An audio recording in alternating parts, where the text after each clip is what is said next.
spell of rain.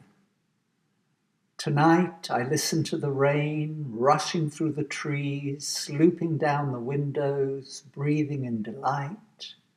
This is enough, more than enough.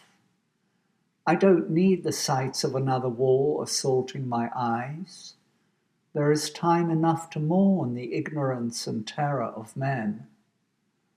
This night let candlelight and spirit be my companions, while music drops, gushes and roars, fortissimo to pianissimo, back to mezzo, silence.